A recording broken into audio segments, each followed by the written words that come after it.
యేసుక్రీస్తు నామంలో అందరికీ వందనాలండి. దైవజనులకి వందనాలు, పాస్టర్ గారికి, స్థానిక పాస్టర్ గారికి వందనాలు. మంచిగా దేవుని సాక్ష్యాన్ని మనము రాజేంద్ర పాస్టర్ గారికి చేసిన మేలులు మనము విన్నాము. ప్రియులారా, ప్రపంచంలో మన యేసయ్య ఇలాగా ఎంతో మందిని బ్రతికించాడండి. ఎంతో మందిని బ్రతికించాడు ఆయన.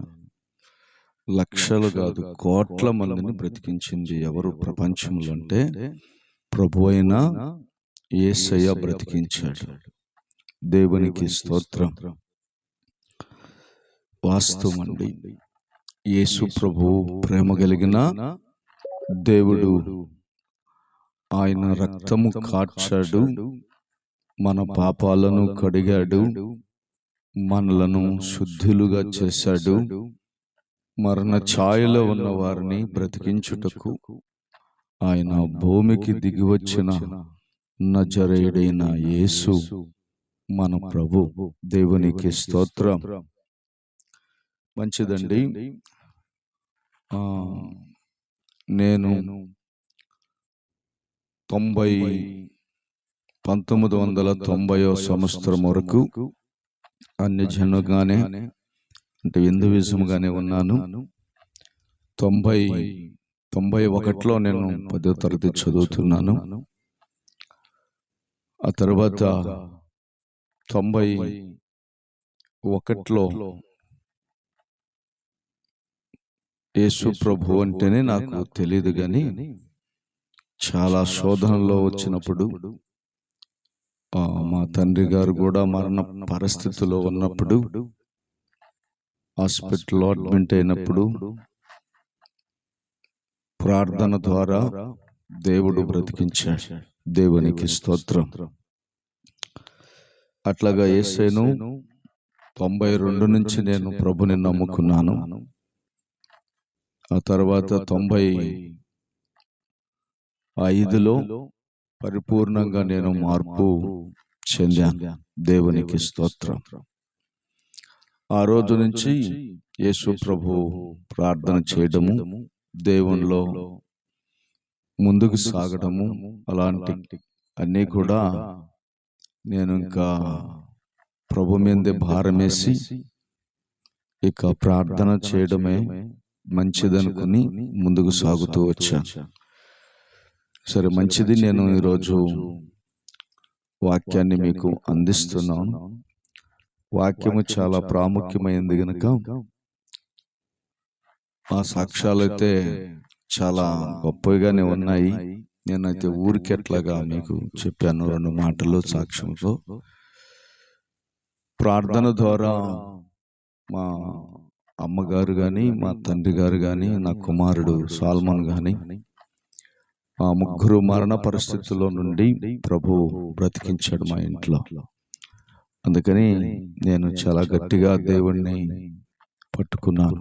దేవునికి స్తోత్రం. ప్రార్థనకు చాలా విలువ ఉందని నేను నమ్మాను. సరే, సాక్ష్యం అయితే చెప్తే ఇంకా సమయం అయిపోతుంది. ముందు ఒక సాక్ష్యం మనం విన్నాము. 2 ఇంట్రజక్షన్ మాత్రమే నేను చెప్పాను. మరణ ఛాయలో మా కుమారుడైతే 15 నిమిషాలు అయితే చనిపోయాడు. పూర్తిగా చనిపోయాడండి, ఏం లేదు. ఇంకా మా అమ్మన్న మా నాన్న మరణ ఛాయలో ఉండి చనిపోతారు అన్నట్లుగా బతికారు, కానీ మా కుమారుడైతే 15 నిమిషాలు పూర్తిగా చనిపోయి ప్రాణం లేదండి. డాక్టర్లు డిక్లరేషన్ చేశారు. అప్పుడు కన్నీటితో ప్రార్థించాను. హాస్పిటల్లో పెద్దగా కేకలు కొట్టి ప్రార్థించాను. హాస్పిటల్లో దేవుడు 15 నిమిషాలకి ఆ ప్రాణాన్ని తీసుకొచ్చాడు. దేవునికి స్తోత్రం. సరే, అంత అద్భుతమైన సాక్ష్యాలు మా కుటుంబంలో చాలా ఉన్నాయండి. నేను సాక్ష్యం చెప్పుటకు మరొకసారి చూద్దాం. కానీ దేవుని పరిశుద్ధ గ్రంథంలో కొన్ని మాటలు మనము ధ్యానం చేద్దాం. కొన్ని మాటలు ధ్యానం చేద్దాం. ఆదికాండం చూద్దాం. 18వ అధ్యాయం 27వ వచనం. ఆదికాండము 18వ అధ్యాయము 27వ వచనాన్ని మనము అందరము చూచినట్లయితే ఒకరు ఏదైనా చదవగలిగితే చదువుతారా? అందుకు అబ్రహాము, ఇదిగో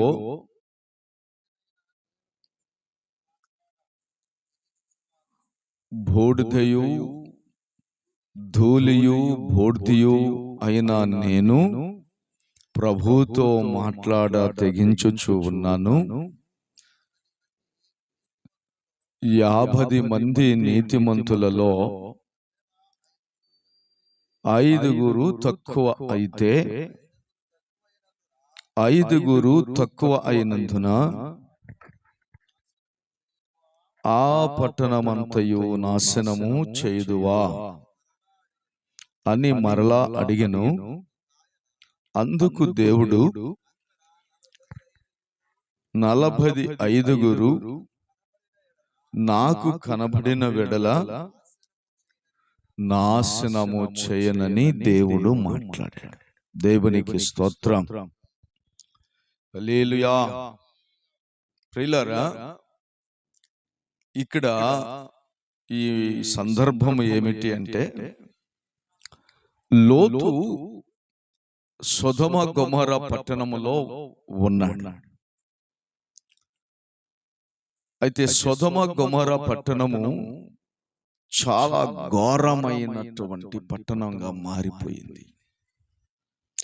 ఒక విధంగా చెప్పాలి అంటే అంతటి ఘోరము ఏ పట్టణములు లేదు, అప్పటికి కూడా లేదు, ఇప్పటికి కూడా లేదు. ఎందుకు అలా మారిపోయారు అంటే చాలా ఘోరాతి ఘోరంగా మారిపోయారంట. ప్రియులారా, అందుకని దేవుడు ఆ పట్టణాన్ని చూసి నాశనం చేసేద్దాం అనుకుని బయలుదేరి ముందు అబ్రహామును దర్శించాడు. అబ్రహామును దర్శించి, ఇలా పోతున్నాను సొదొమ గొమొర పట్టణాన్ని నాశనం చేయుటకు అని చెప్తే, అప్పుడు అబ్రహాము చాలా బాధపడ్డాడు. అయ్యో, ఒక పట్టణమే నాశనం అయిపోయి చచ్చిపోతే, ఇంత ఘోరాలు జరిగిపోతే ఇంకెట్లా? అందులో ఆ పట్టణంలో మా అన్న కుమారుడైన లోతు ఉన్నాడు కదా, ఆయన కూడా చచ్చిపోతాడు కదా అని ప్రభుని అడుగుతున్నాడు. ప్రభువా, కొంచెం ఆలోచించయ్యా. 50 మంది ఉంటే ఆ పట్టణంలో నీతిమంతులు, ఆ పట్టణంలో ఆ 50 మందిని కూడా చంపేస్తే ఎట్లయ్యా అంటే, లేదులే చంపను అన్నాడు. అబ్రహాము ప్రార్థన దేవుడు విన్నాడు. ఆ తర్వాత 50 మంది కూడా ఉన్నారో లేరో, ఒకవేళ ఒక 5 మంది తగ్గిపోతారేమో, మళ్ళా రెండోసారి నేను చెప్పాలంటే ఎట్లాగా అని, ప్రభువా, నేను ధూళి లాంటి వాడినయ్యా, బూడిదనైనా నన్ను ఒక్కసారి నువ్వు జ్ఞాపకం చేసుకో. నీతో మాట్లాడేదానికి కూడా నాకు భయమేస్తా ఉంది. నేను దుమ్ముని బూడిదనయ్యా, నేను ఒక్కసారి నీతో మాట్లాడి ప్రార్థించుకుంటున్నానయ్యా మళ్ళా అంటే, ఏంటో చెప్పు అన్నాడు. 5 మంది తగ్గితే ఆ పట్టణాన్ని నాశనం చేస్తావా అని అడిగాడు. అప్పుడు దేవుడు ఆయన ప్రార్థన మళ్ళా విని, నువ్వు చెప్పినట్టు 5 మంది అంటే 50లో 5 మంది తగ్గితే కూడా ఆ పట్టణాన్ని నేను నాశనము చెయ్యను అని చెప్పాడు. దేవునికి స్తోత్రం. అందరం హల్లెలూయా చెప్దామా? అంటే ఇప్పుడు దీనివల్ల మనకి ఏం అర్థమవుతుంది ప్రియులారా? అబ్రహాము ప్రార్థన చేస్తే దేవుడు వింటున్నాడు, దేవుడు మళ్ళా జవాబు ఇస్తున్నాడు. ఈరోజు మన ప్రార్థన చేస్తే మనకు జవాబు ఇస్తున్నాడా దేవుడు అనేది ఆలోచించాల్సిన విషయం. సరే, ఇంకొకరి ప్రార్థన మనము చూద్దాం. ఇంకొకరి ప్రార్థన మనము చూద్దాం. ఇది కీర్తన భాగములో చూడండి. కీర్తన భాగము 35వ అధ్యాయం. కీర్తన భాగము 35వ అధ్యాయము 13వ వచనాన్ని చూద్దాం. వారు వ్యాధితో ఉన్నప్పుడు గోనెపట్ట కట్టుకుని ఉపవాసము చేత నా ప్రాణమును ఆయాసపరుచుకుంటుని, అయినను నా ప్రార్థన నా యథలోనికే తిరిగి వచ్చి ఉన్నది. దేవునికి స్తోత్రం చెప్దామా? హల్లెలూయా. ప్రియులారా, ఇక్కడ ఎవరు చేస్తున్నారు ఈ ప్రార్థన అనేది ఇక్కడ ఆలోచించుదాం. ఈ ప్రార్థన ఎవరు చేస్తున్నారు అంటే ఎవరు చేసి ఉంటారు? ఏమన్నా మీకు అర్థమైందా? జయరాజ్ చెప్తున్నాడు. ఎవరు చేశాడంట? దావీదు రాజు చేశాడు ప్రార్థన. అయితే ఈ దావీదు రాజు చేసినటువంటి ఈ ప్రార్థన దేవుని దగ్గరికి వెళ్ళిందా? దేవుడు ఏదన్నా మళ్ళా ఈయనకు ఉత్తరం ఇచ్చాడా అనేది అక్కడ చూస్తే, అక్కడ చదివిన మాటల్లో వారు వ్యాధితో ఉన్నప్పుడు గోనెపట్ట కట్టుకుని ఉపవాసము చేత నా ప్రాణమును ఆయాసపరుచుకుంటుని, అయినను చూడండి, అయినను నా ప్రార్థన నా యథలోనికే తిరిగి వచ్చి ఉన్నది. అంటే దేవుడి కాడికి మాత్రం పోలా. హల్లెలూయా. ఎందుకు పోలేదు? అర్థమైందమ్మా? దావీదు ప్రార్థన ఎలా చేశాడు? ఉపవాసము ఉన్నాడు, ప్రాణాన్ని ఆయాసపరుచుకుంటున్నాడు.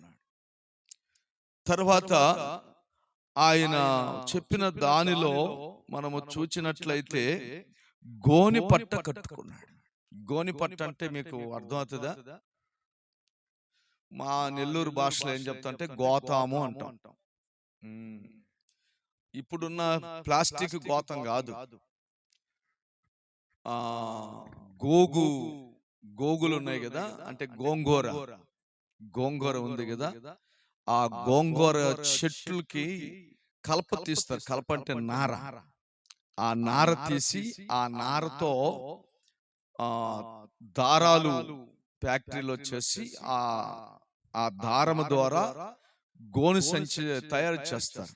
ఇప్పుడు మనకి ఒడ్లు బస్తాలు కడతారు కదా, మనకి బియ్యం వస్తాయి కదా స్టోర్లో, ఆ బస్తాలు చూడండి ఎట్లుంటాయో, అవి గోను సంచులు అంటారు, గోతాములు అంటాం, గోగునార సంచులు.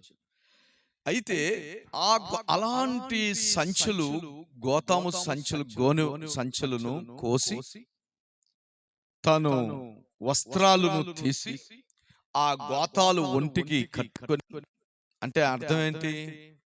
తగ్గించుకుని, రెండోది ఉపవాసము ఉండి, తన ప్రాణం అంటే నీళ్లు లేకుండా అన్నం లేకుండా బాగా నేర్చెల్లిపోయాడు కదా, అలాగ ఉండి ప్రార్థన చేస్తే తన ప్రాణము నేర్చెల్లిపోతా ఆయాసమైపోతా ఉందంట. అన్నం నీళ్లు లేకుండా పోతే అంతగా దేవునికి ప్రార్థన చేస్తే ఆ ప్రార్థన దేవుడి కాడికి పోకుండా తిరిగి మళ్ళా తన హృదయంలోకి వచ్చేసిందంట. దేవునికి స్తోత్రం. ఎందుకు వచ్చింది? ఇందాక అబ్రహామును గురించి ప్రార్థన చూసాం. అబ్రహాం ఎలాగున్నాడు? సింపుల్ గా ఉన్నాడు. ఆయన ఉపవాసం లేడు, గోనెపట్ట కట్టుకోలేదు, తన ప్రాణాన్ని ఆయాసకరంగా మార్చుకోలేదు. సింపుల్ గా అడుగుతున్నాడు, ప్రభువా, నేను ధూళిని, బూడిద లాంటి వాడిని, నీతో మాట్లాడేదానికి తెగిస్తున్నానయ్యా, ఈ మాట వినయ్యా అంటే, చెప్పు. ముందు 50 మంది అన్నానులేయ్యా, ఒక 5 మంది తగ్గితే నాశనం చేయకూడదు కదా నాయనా. అట్లాగనా? ఓహో సరే. అబ్రహామా, నీవు నాకు చెప్పినట్టు నీ మాట నేను వింటున్నా. ఎవరి మాట? నీ మాట నేను వింటున్నా.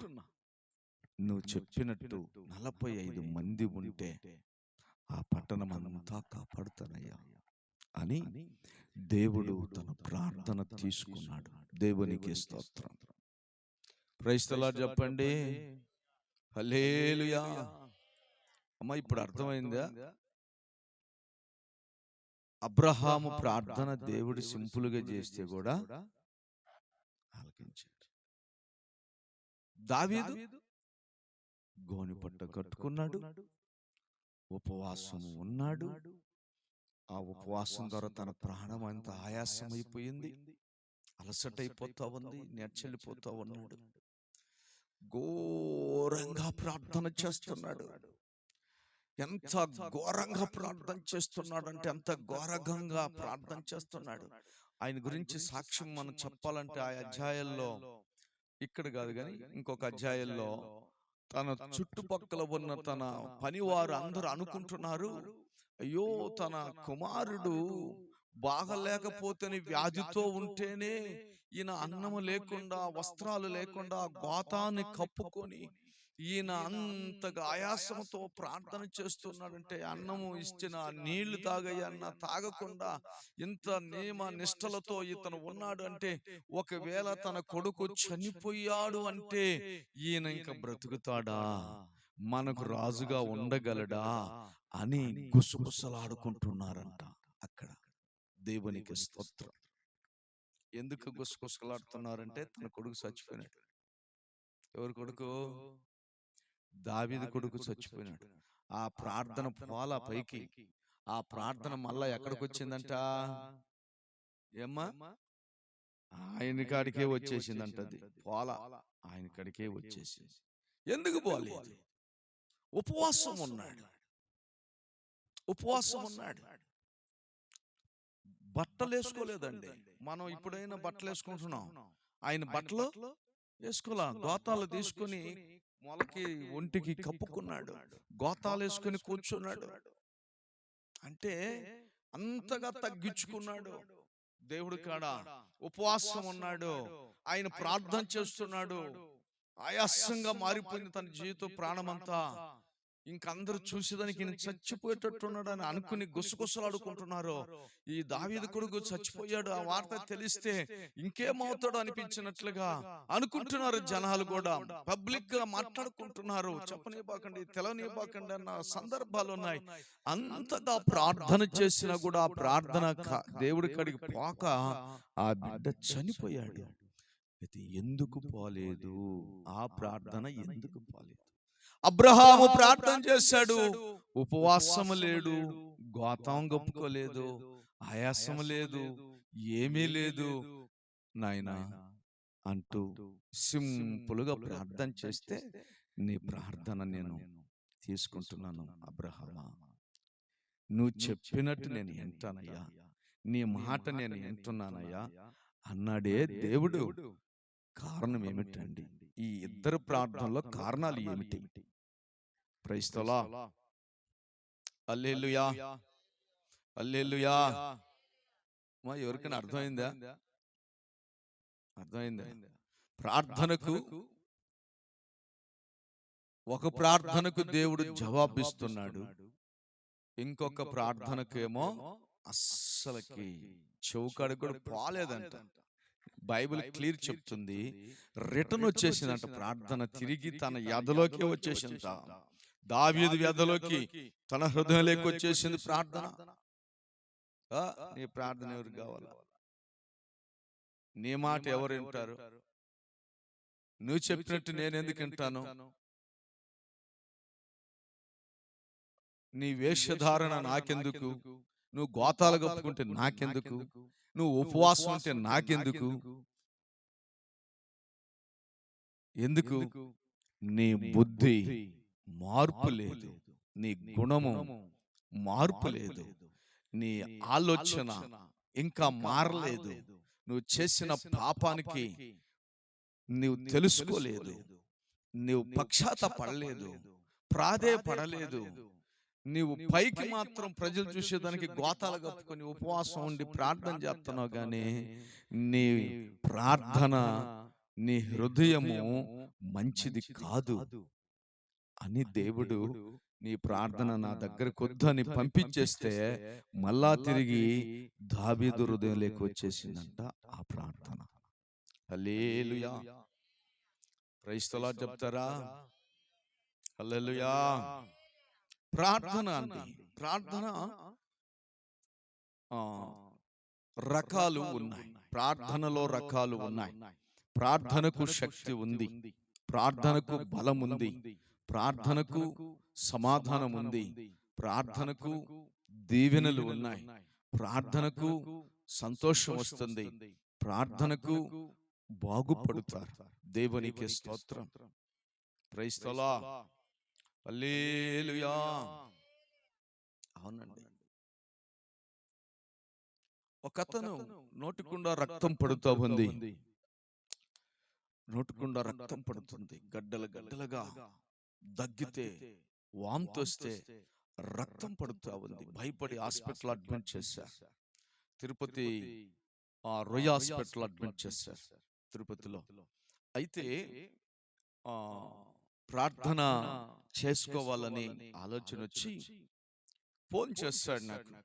ఫోన్ చేసి, బాబాయ్ నేను చచ్చిపోతానంట, రక్తం నోటి నుండి వస్తా ఉంది, రక్తం ఆగటం లేదు, గడ్డలు గడ్డలుగా రక్తం పడుతూ ఉంది, డాక్టర్లు అంటే ఇంకా చనిపోతారని చెప్తున్నారు,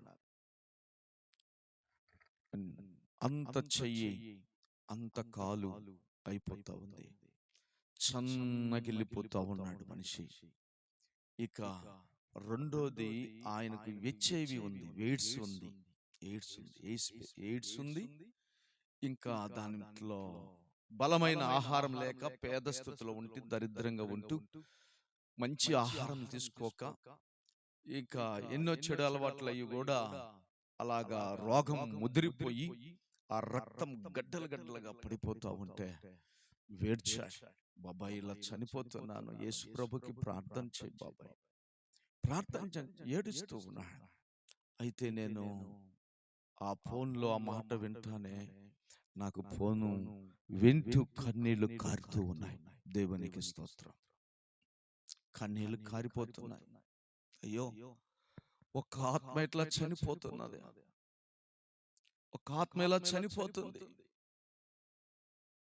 ఒక వ్యక్తి ఇలా చనిపోతున్నాడు అని ఒక్కసారి నాకు అలా తలంపు వస్తూ ఉంటే కన్నీళ్లు కారుతూ ఉన్నాయి. అయితే ఫోన్లో ప్రార్థన చేస్తున్నాను, ప్రభువా నిజంగా నువ్వు మరణ ఛాయలో ఉన్న వారికి, నీ చీకటిలో ఉన్న వారిని బ్రతికించుటకు ఈ లోకానికి వచ్చాను. అయితే మీరు స్వస్థపరిచే దేవుడని చెప్పావు నాయనా, నీ గాయపడిన ద్వారా స్వస్థత వస్తుందని చెప్పావు. ఆ రోజుల్లో నీ మాట వలన దయ్యాలు వెళ్ళగొట్టి రోగులను స్వస్థపరిచావు. అయితే ఈ బిడ్డ చావు బ్రతుకులు కొట్టుమిట్టాడుతూ ఉన్నాడు, రక్తమంతా పోతా ఉంది, నోటికుండా గడ్డలు గడ్డలుగా పడుతుందని చెప్తున్నారు. అయితే నువ్వు ఏదైనా చేయగలవు నాయనా అని కన్నీళ్లు కారుస్తూ ఏడుస్తూ ప్రార్థన చేస్తూ ఆమేన్ చెప్పాను. అయినా ఏడవద్దు, నువ్వు దిగులు పడవద్దు, యేసయ్యను గట్టిగా పట్టుకో, నువ్వు సేవ చేస్తానని చెప్పుకో, దేవుని మీద ఆధారపడు, దేవుడు తప్ప నిన్ను ఇంకెవరు బ్రతికించలేరు నాయనా అని 2-3 మాటలు సాక్ష్యం చెప్పి ధైర్యపరిచాను. అలాగే చేస్తాను బాబాయ్, దేవుడికి నేను ఇంకా చాలా ఇష్టంగా బ్రతుకుతానని చెప్పి. అయితే నిజంగా అతను కన్నీటితో ప్రార్థన చేసుకుంటూ ఉంటే ఎవరో ఒక వ్యక్తి కలలో వచ్చి అతన్ని అలాగ తెల్లని వస్త్రములు వేసుకుని వచ్చి ఆయన అలాగ తాకినాడంట. తెల్లారి కల్లా ఆ రక్తము ఆగిపోయింది. దేవునికి స్తోత్రం. దేవుడు బ్రతికించాడండి. ఇంటికొచ్చాడు. దేవుడు తన్ని బ్రతికించడమే కాదు, చిన్నగా ఒక వ్యాపారం, పారకలు చీపుర్లు అమ్ముకుని వ్యాపారం చేయడం మొదలు పెట్టేటట్లు బలం ఇచ్చాడు. నా ప్రియ దేవుని బిడ్డ, నేను ఎందుకు ఈ మాటలు చెప్తున్నాను మీకంటే, ప్రార్థన దేవుడు ఆలకిస్తాడు. ఏం చేస్తాడు? ఖచ్చితంగా ప్రార్థన దేవుడు ఆలకిస్తాడు. అయితే నిజంగా దావీదు చేసిన ప్రార్థన ఎందుకు ఆలకించలేదు? అబ్రహాము ప్రార్థన చేస్తే ఎందుకు దేవుడు ఆలకించాడు? అబ్రహాం ప్రార్థన ఎలాగ ఉందో చూస్తారా? అబ్రహాం ప్రార్థన ఎలాగుందో చూస్తారా? మళ్ళా ఒకసారి చదువుతారమ్మా.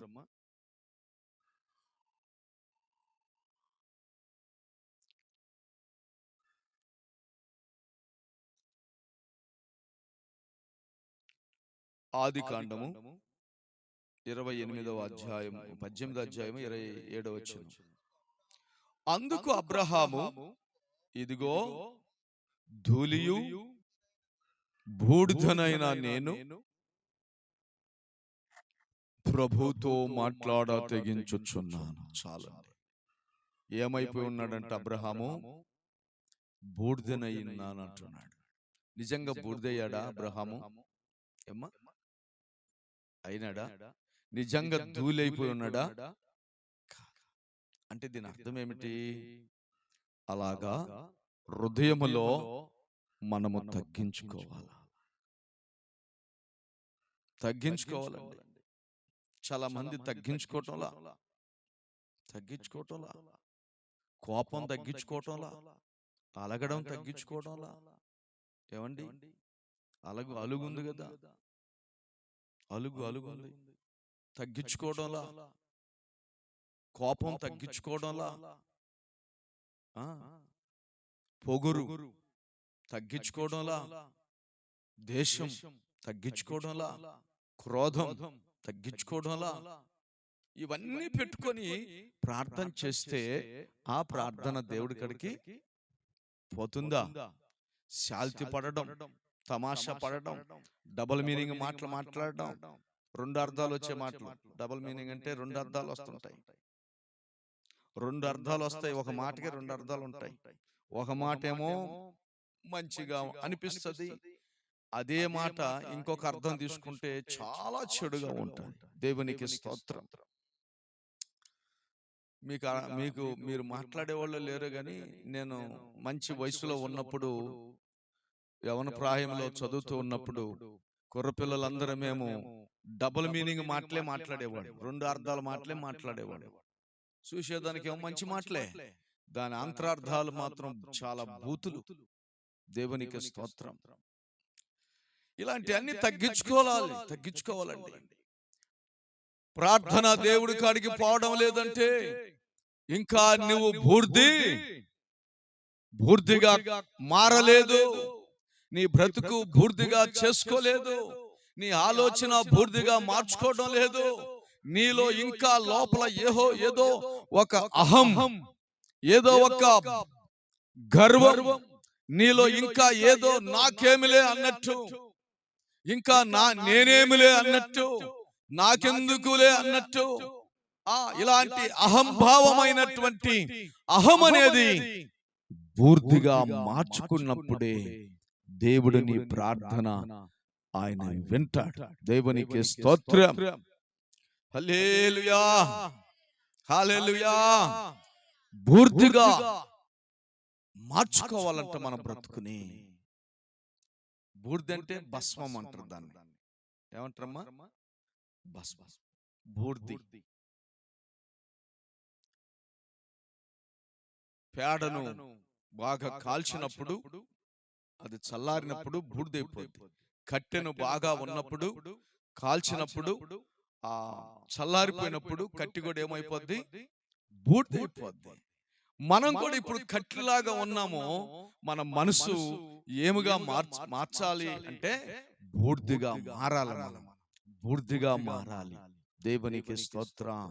తగ్గించుకోవాలి, దేవునికి లోబడాలి, దేవునికి విధేయులవ్వాలి, పరిశుద్ధులుగా మారాలి. లోపల పరిశుద్ధంగా ఉండాలి, పైకి కాదండి. పైకి చాలా మంది పరిశుద్ధంగా ఉంటారు. 4 కాదు 10 జడలైనా వేసుకుంటాం పైకి. తప్పుగా కాదు వేసుకునే వాళ్ళు, మీరు ఒకటే వేసుకుంటున్నారు పాపం. 5, 6 వేసుకునే వాళ్ళు కూడా ఉన్నారు. ఎందుకయ్యా అంటే బాగుండాలి కదా. నేను కాదని చెప్పడంలా. ఇంక చూస్తాం పైకి ఎలాగుంటాం మనం ఏమ్మా, ఇంక పైకి ఎలాగుంటాం. 2 సార్లు స్నానాలు చేసే వాళ్ళు ఉన్నారు, 30 రూపాయల సబ్బు వాడే వాళ్ళు ఉన్నారు, 200 రూపాయల సబ్బు వాడే వాళ్ళు కూడా ఉన్నారు. ఉన్నారా లేదా? ఉన్నారు. 10 రూపాయలు నూనె పెట్టేవాళ్ళు ఉన్నారు, 500 రూపాయల నూనె పెట్టేవాళ్ళు కూడా ఉన్నారు. ఎందుకు ఇది అంటే బాగుండాలి. ఏం బాగుండాలి ఏమ్మా? ఒకసారి చూస్తాం అర్థం. కొంతమంది 10 సార్లు చూసేవాళ్ళు కూడా ఉన్నారు. ఎందుకని చెప్పండిలే.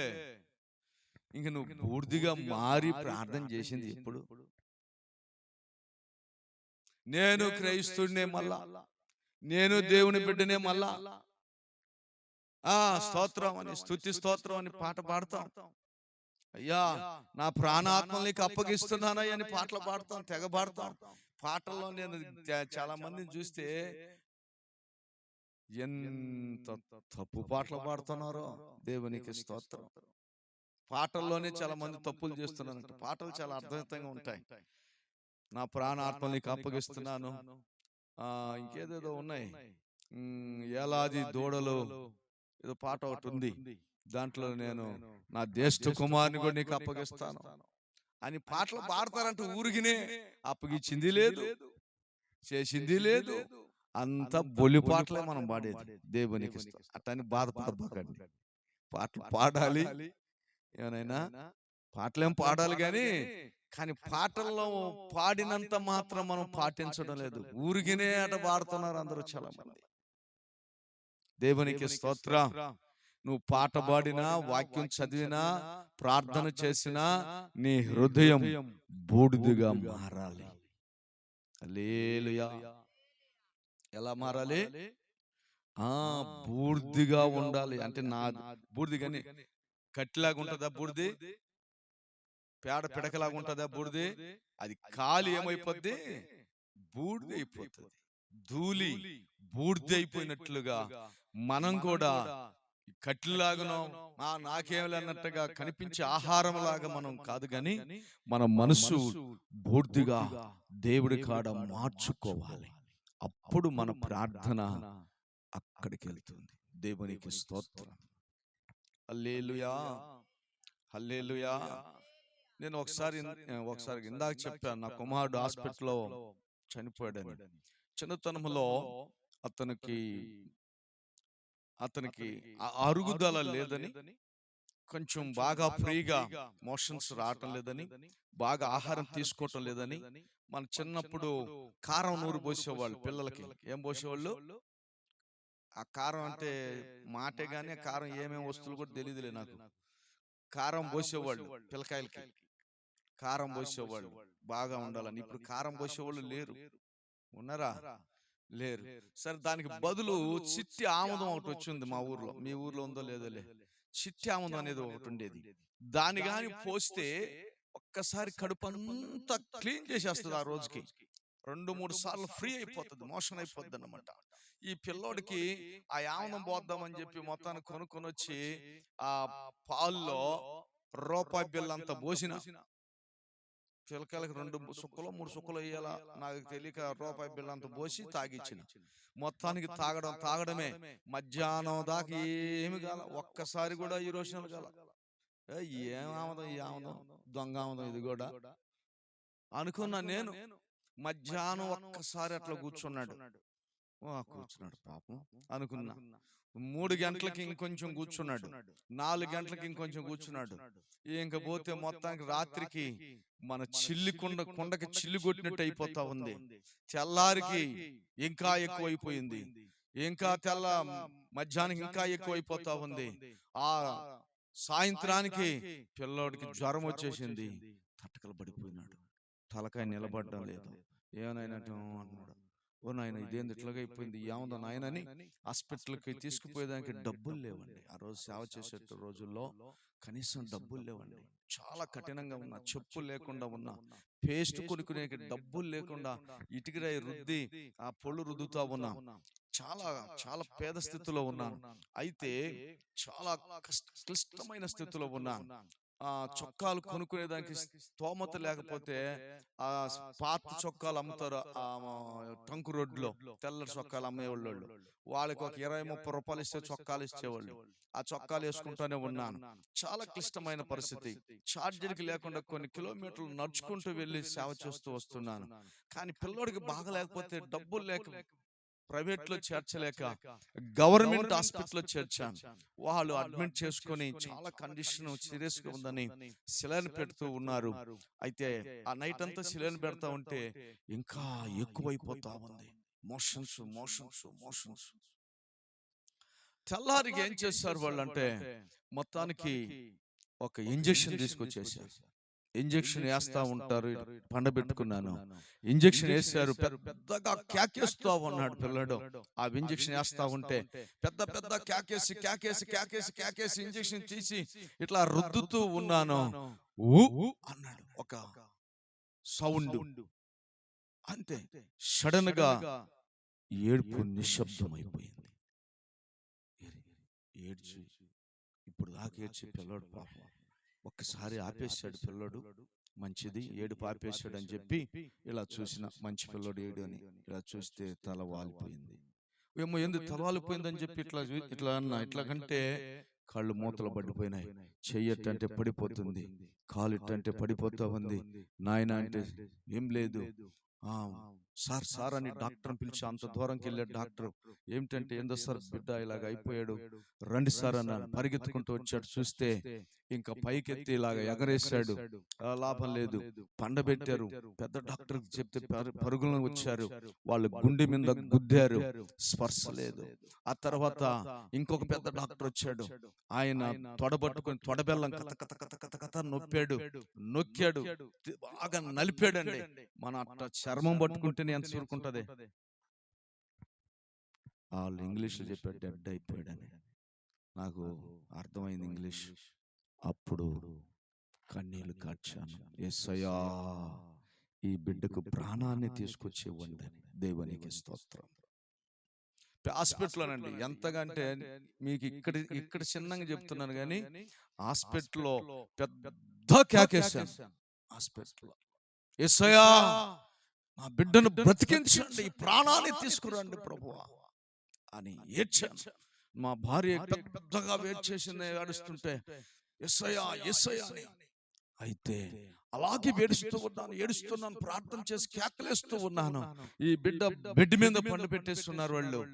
అయితే అయ్యో, ఎంత మంచి బిడ్డను ఇంకా నేను ఎలాగ పొందుకోగలను, మళ్ళా ఇది ఎలా సాధ్యము, పోగొట్టుకుంటున్నానే, అయ్యో ఇంత మంచి బిడ్డ ఏం చేసేదబ్బా అనే మొహంసేలా చూస్తే వెంటనే కళ్ళు తెరిచి నా సైడ్ చూస్తున్నాడు. దేవునికి స్తోత్రం, హల్లెలూయా. అయితే ఒక్క మాట చెప్పాను, ప్రభువా ఈ బిడ్డను బ్రతికించండి, నీ సేవ చేసేదానికి నేను ఇష్టపడతానయ్యా అని కన్నీళ్లు కార్చాను. దేవుడు బ్రతికించాడు. ఆయన ఈరోజు బాగానే చదువుకున్నాడు, వివాహం చేశాను, కూతురు పుట్టింది, బాగానే ఉన్నాడు. సేవ చేయను ఆయన అంటున్నాను, చేస్తానులే అంటున్నాడు. దేవునికి స్తోత్రం. నేను ఎందుకు ఇలా చెప్తున్నానంటే మనం ఏమైపోవాలంటే బూర్దైపోవాలి. ఏమయ్యాలి?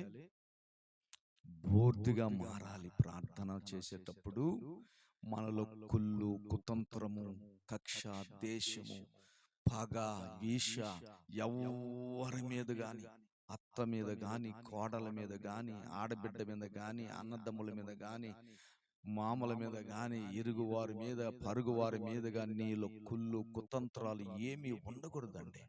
అన్నీ వదిలిపెట్టాలి మనము. దేవునికి స్తోత్రం, హల్లెలూయా. అప్పుడు నీ ప్రార్థన ఇమిడియట్లుగా ఎక్కడికి వెళ్తుంది? ఖచ్చితంగా వెళ్తుందండి. నీ ప్రార్థనకు దేవుడు జవాబు ఇస్తాడు. ప్రైజ్ ది లార్డ్ చెప్పండి. హల్లెలూయా. నా జీవితంలో వందలు వందల అద్భుతాలు నేను చూశానండి. వందల అద్భుతాలు, వందల అద్భుతాలు, చాలా వందల అద్భుతాలు నేను చూశాను.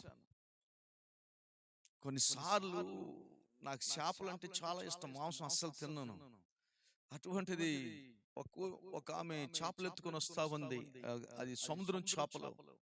నేను మా కానగ చెట్టు ఉండేది మా ఇంటికాడ, అప్పుడు ఇప్పుడు లేదులే, కొట్టాము. ఆడ కూర్చొని చదువుతున్నాను. చేపలు చేపలు అంటా ఉంది. వా, చేపలు కొనుక్కుంటే భలే బాగున్నాయి ఈ చేపలు అనుకుంటా ఉన్నాను. అయితే ఇంట్లో గాని వాళ్ళ జోబిలో గాని డబ్బులు లేవు. వాళ్ళు అప్పు ఇవ్వరు కదా. ఏం చేద్దాం అబ్బా దేవా, డబ్బులు కూడా లేకుండా పోయినాయ్యా. చేపలు తినాలని ఆశపడ్డాను కానీ ఏం చేయలేకపోతున్నానయ్యా. నీకు స్తోత్రాలు.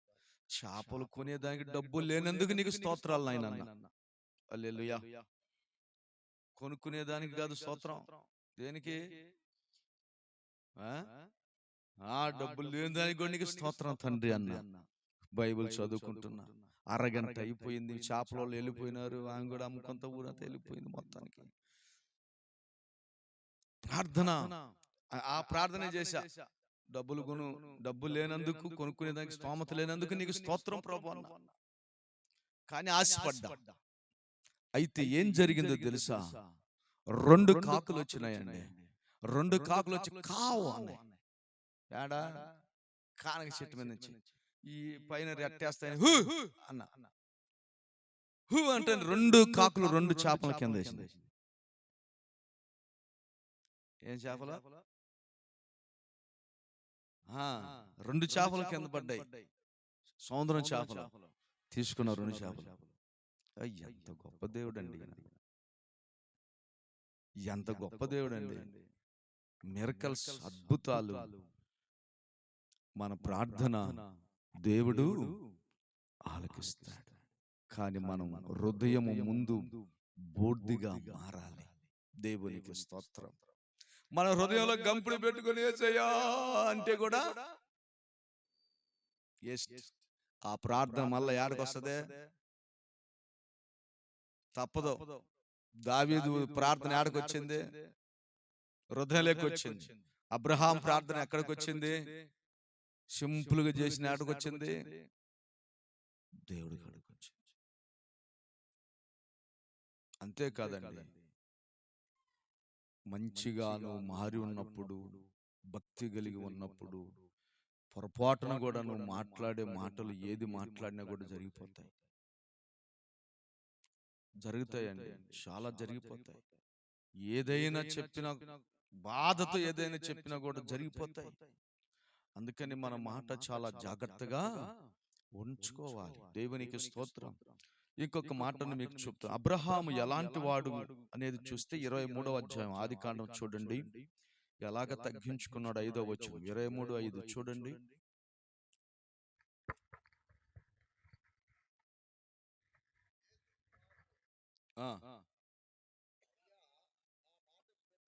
హేతు కుమారులు అంటున్నారు, అయ్యా మా మాట ఇనుము, నీవు మా మధ్యలో మహారాజువై ఉన్నావు. చాలండి. హల్లెలూయా. ఎవరు మహారాజు? కాదు, అబ్రహాం అండి. అబ్రహాము పేదోడు కాదు, ఏమి లేనివాడు కాదు. ఎలాంటి వాడు? మహారాజుగా ఉన్నాడు ఆ పట్టణంలో. అయితే అబ్రహాము గురించి తన దాసుడు కూడా ఇంకొక సాక్ష్యం ఇచ్చాడు. అబ్రహాము చేసిన ప్రార్థన, అబ్రహాము యొక్క ఉద్దేశము, అబ్రహాము యొక్క ఆలోచన సమస్తము ఆ దేవుడు ఆయన ఆశీర్వదించాడని చెప్తున్నాడు. దేవునికి స్తోత్రం. 24వ అధ్యాయములో చూచినట్లయితే,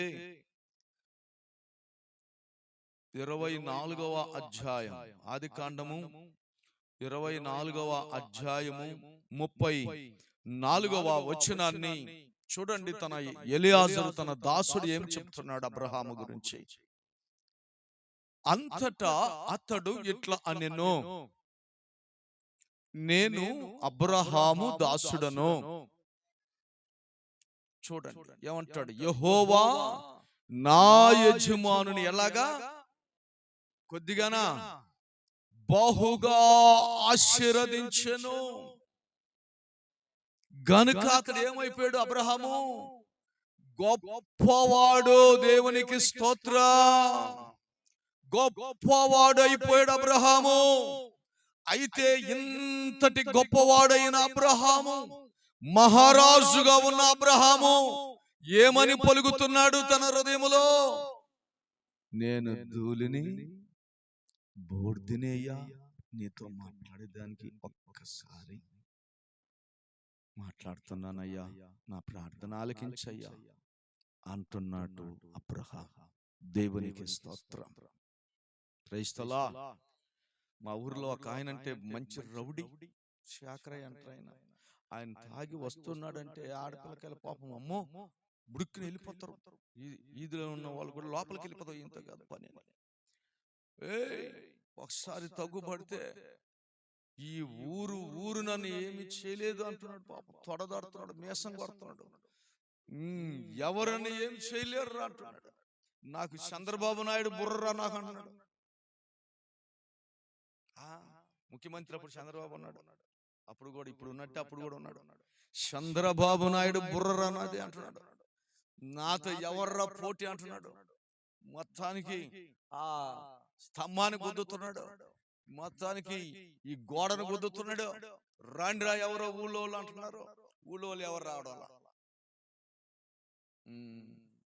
అయితే మూడో రోజున అంత గద్దుంది ఒకటే, అంత గద్దుంది ఒకటే.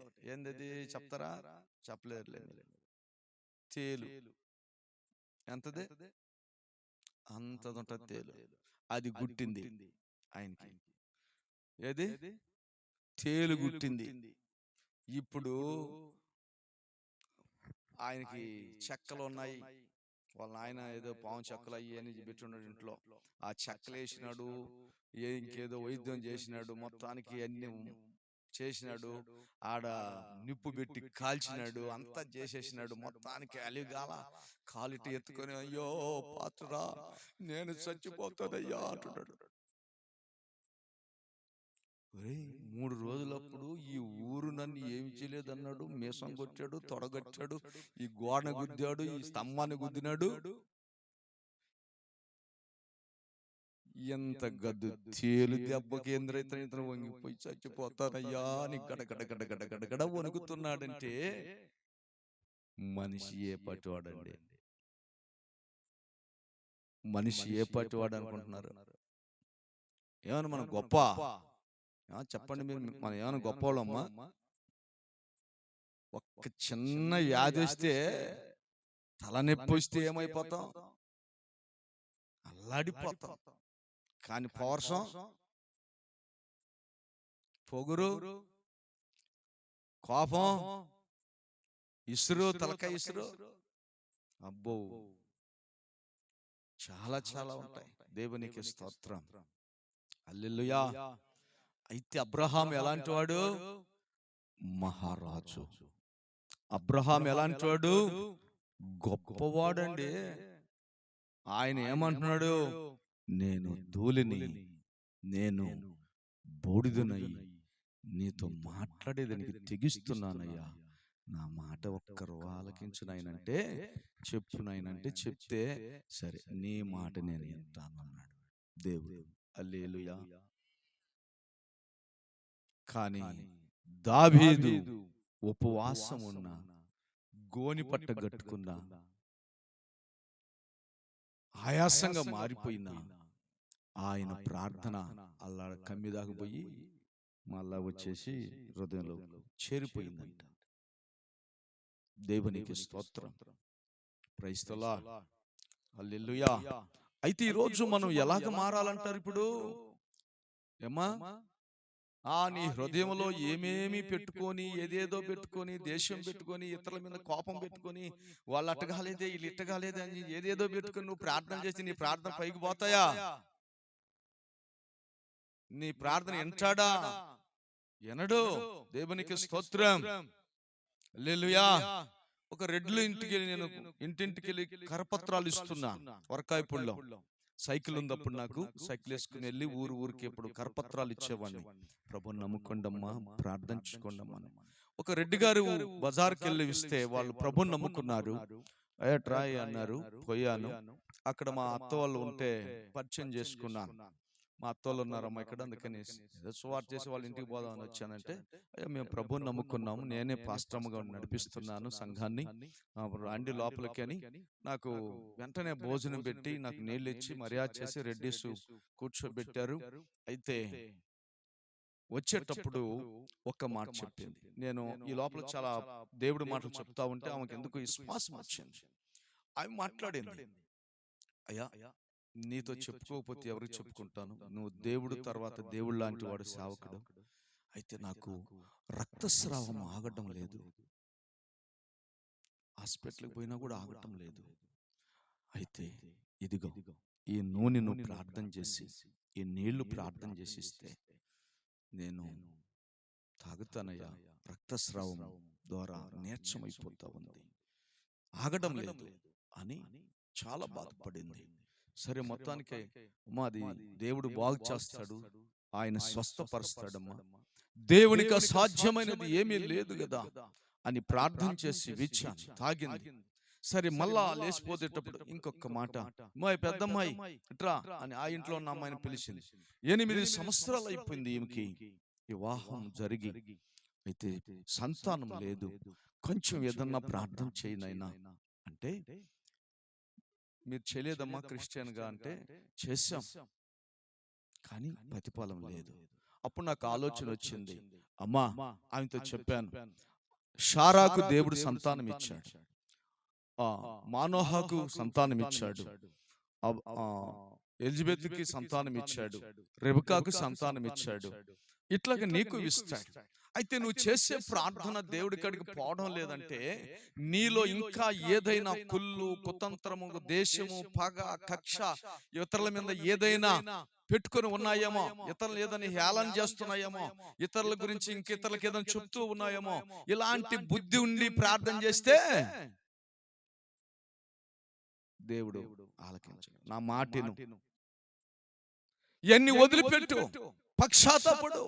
ఇదిగో ఈ నీళ్లను ప్రార్థన చేసిస్తున్నాను, సమురు ప్రార్థన చేసిస్తున్నాను, ఈ వాక్యాలు పెట్టి ప్రార్థన చేసి పక్షాతాపడి ఒక ఇలాగే తగ్గించుకుని, ఇంకా ఎవరిని దేశించను, ఎవరి మీద కోపం పెట్టుకుని, ఇట్లాగా అన్ని తగ్గించుకుని బూర్దిలాగా మార్పు చెంది ప్రార్థన చేస్తే దేవుడు అద్భుతం చేస్తాడని చెప్పి ఆమెకి ప్రార్థన చేసి వచ్చాను. 3 నెలల తర్వాత ఆ సిస్టర్ గారు నాకు ఫోన్ చేసింది. ల్యాండ్ నెంబర్ ఉన్నప్పుడు నాకు ల్యాండ్ ఫోన్కి ఫోన్ చేసింది. పాస్టర్ గారు వందనాలు నాయనా, నీకు ఒక గుడ్ న్యూస్ చెప్తున్నాను అన్నది. అయితే నా రక్తస్రావము ఆ రోజులోనే తగ్గిపోయింది. ఇంకా రక్తస్రావం తగ్గిపోయిందని నేను చెప్పలేకపోయాను గాని నీకు అయితే చర్చిలో చెప్పుకున్నాను. అయితే ఇప్పుడు గుడ్ న్యూస్ ఏంటో తెలుసా, నా కుమార్తె 3 నెలల గర్భవతిగా ఉంది. దేవునికి స్తోత్రం, హల్లెలూయా. ఎప్పుడు అద్భుతం జరుగుతుంది తెలుసా, మనము పూర్తిగా మారి తగ్గించుకుని ప్రార్థన చేసే అనుభవం నీకు ఉన్నప్పుడే నీ ప్రార్థన అద్భుతంగా మార్పు చెందుతుంది. దేవునికి స్తోత్రం, హల్లెలూయా. నినివే మహాపట్టణస్థుల గురించి ఒకసారి చూద్దామండి. నినివే మహాపట్టణం గురించి చూడండి, 3వ అధ్యాయం 6వ వచనం. వారు ఏముగా మారినారు చూద్దాం. యోనా గ్రంథము 3వ అధ్యాయము. నేను ఇంకా 2 వాక్యాలు చెప్పి ముగిస్తాను. ఈ వాక్యము ఇంకొక వాక్యం, సమయం కూడా అవుతా ఉంది, ముగిస్తా. చెప్తారా, చదువుతారా? 3వ అధ్యాయము 6వ వచనం. ఆ సంగతి నినివే మహారాజుకు వినబడినప్పుడు అతడును తన సింహాసనము మీద నుంచి దిగి తన రాజవస్త్రములు తీసివేసి గోనె పట్ట కట్టుకొని ఎక్కడ కూర్చున్నాడండి? ఎక్కడ కూర్చున్నాడండి? ఏమ్మా, ఈరోజు మనం బూడిదలో కూర్చుంటామా? బూడిదలో. బూడిదికి బదులు ఎన్ని పౌడర్లు కొడతాము? తప్పని నేను చెప్పలేదు, కానీ ఎన్ని పౌడర్లు కొడతామండి? తప్పని నేను చెప్పడం లేదు, కొట్టుకోవచ్చు, తప్పలేదు. కానీ తగ్గించు స్వభావము కలిగి ఉన్నామా? నినియో మహారాజు తన రాజవస్త్రములు తీసేసుకొని తగ్గించుకొని గోనె పట్టలు కట్టుకొని దేశమంతా పట్టణమంతా ప్రజలంతా ఘనులు అల్పులు గోండాలు రౌడీలు షీటర్లు పేకాటాడేవాళ్ళు సీట్లాటాడేవాళ్ళు వ్యభిచారం చేసేవాళ్ళు అక్రమాలు చేసేవాళ్ళు అందరికి సాటించాడు రాజు. రే, ఎవరైతే ఇంకా దుర్మార్గంగా ఉన్నారో వాళ్ళందరూ మారకపోతే పట్టణాన్ని నాశనం చేయబోతున్నారని యోనా ప్రకటన చేస్తున్నాడు. జాగ్రత్తగా అందరూ మీరు ఉపవాసాలు ఉండి ఆ గొర్రెలకు గాని పశువులు గాని మేతలు కూడా మానేసి ఉపవాసాలు ఉండి గోనె బట్టలు కట్టుకొని ఎక్కడ వాళ్ళు అక్కడే మీరు తగ్గించుకొని మీ శాస్త్రాలు క్రియలు మీ అబద్ధాలు దొంగతనాలు మోసాలు గూండాతనాలు వ్యభిచారాలు ఇవన్నీ మానుకొని దేవుడి కాడ పశ్చాత్తాపడండి, నేను దానికి ముందుగా వస్తున్నానని రాజు తన వస్త్రాలు తీసి ఆయన బూడిదలో కూర్చున్నానని సాక్ష్యం ఇస్తున్నాడు. దేవునికి స్తోత్రం. ఎక్కడుందండి ఈరోజు మనకి తగ్గింపు? ఉందా? మహారాజులే తగ్గించుకున్నారు కదా. అబ్రహాము మహా గొప్పవాడు కదా, మహారాజు కదా, తగ్గించుకున్నాడు. కానీ దావీదు రాజు అయినా కూడా కొన్ని సందర్భంలో నాకేమిలే అనుకున్నాడంట. ఎక్కడ? బెత్షెబా దగ్గర తప్పు చేసి తన భర్త అయిన ఊరియాను సంపతించి ఆమె తన భార్యని వివాహంగా చేసుకొని ఆ తర్వాత కొడుకు పుడితే కొడుకు చావు బ్రతుకులు ఉంటే అప్పుడు ఆయన ఉపవాసం ఉండి చాలా వస్త్రాలను తీసి గోనెపట్టలు కట్టుకొని ఆయాసంగా చేసి ప్రార్థన చేస్తూ ఉంటే ఆయన ప్రార్థన విననే వినలేదంట. దేవుడు వచ్చి మళ్ళా హృదయంలో చేరిపోయింది. కొడుకు చచ్చిపోయినాడు. ఆ తర్వాత ఒక ప్రవక్త వచ్చి చెప్తే, ఒక రాజుకి 100 గొర్రెలున్నాయి, ఒక పేదోడికి ఒక గొర్రె ఉందయ్యా. ఆ రాజుకి చుట్టాలు వచ్చారు, 100 గొర్రెల్లో ఇందు చేసేదానికి ఒక గొర్రెని తీసుకొచ్చి ఇందు చేయకుండా పేదోడి కాడ ఉన్న ఒక గొర్రెని తీసుకొచ్చి ఇందు చేసినాడు. ఇది ధర్మమా నీకు అంటే లేచాడు సింహాసనం నుంచి రాజు. నా దేశంలో ఇలాంటి దుర్మార్గుడు ఎవరో, అలాంటి వాళ్ళు ఉండకూడదు. పేదవాడు గొర్రెని తీసుకొని వదిస్తాడా?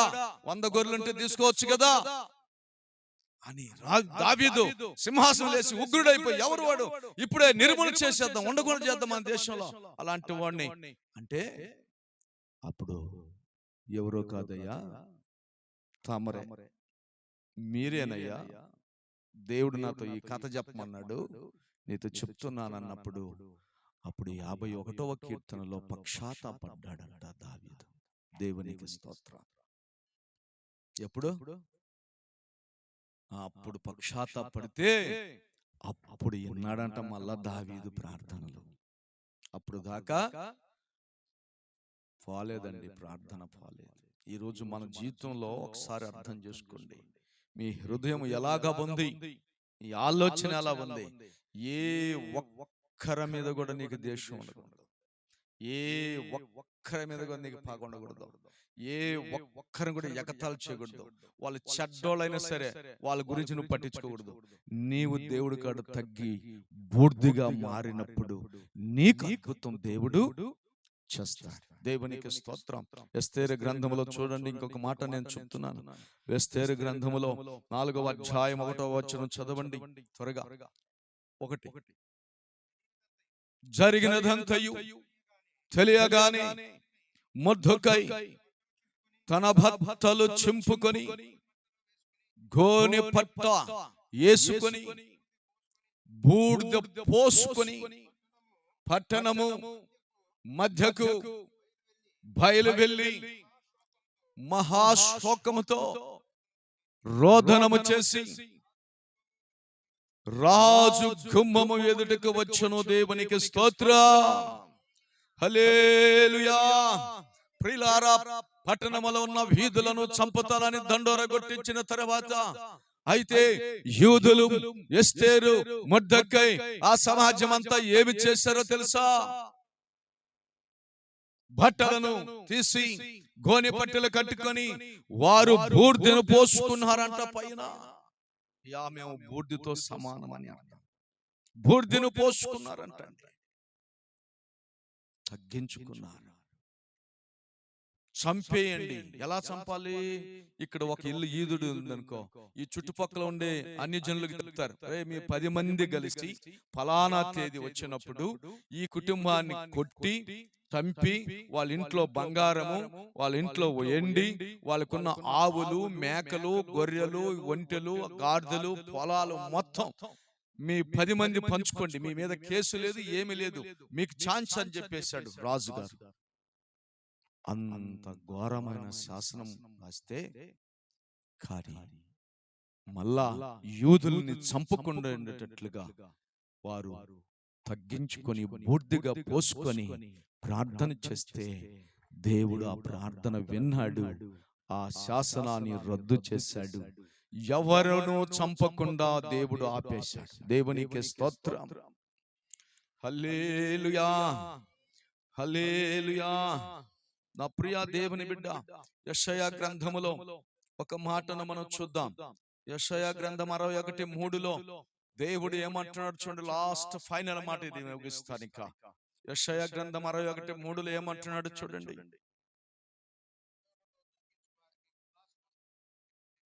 సియోనులో దుఃఖించుచున్న వారికి ఉల్లాస వస్త్రము ధరింప చేయుటకును, అదిగో దేనికి ప్రతిగా? బూర్దెకు ప్రతిగా నీకేమిస్తాడు? పూదండ దేవుడు నీకు ఇవ్వబోతున్నాడు. దేవునికి స్తోత్రం. నువ్వు బూర్దిగా మారితే, తగ్గించుకుంటే నిన్ను దేవుడు ఏం చేయబోతున్నాడు? పూదండన ఇవ్వబోతున్నాడు. కొంతమంది చెప్తారు కదా, అమ్మ మాకు అమ్మ నేను పూల్లో పెట్టుకొని సాగుతా ఉంటారు కదా సామెత. ఏడ పెట్టుకొని ఆ తర్వాత కనిపిస్తుంది పూలో పెట్టేదో ఎండలో పెట్టేదో. ఏమ్మా ముందు ఆ మాట చెప్పినారంటే వెనక ఆ మాట ఉండదు. ఇంకా ఉండదు, ఉండదండి, ఉండదు. నా జీవితంలో నేనే మోసపోయినా. మాకు పొలాలు ఉన్నాయి, 20 ఎకరాలు ఉన్నాయి, అది ఉన్నాయి, ఇది ఉన్నాయి అని చెప్పి మా కూతురిని ఇస్తే పూలో పెట్టుకొని జాగ్రత్తనన్నారు.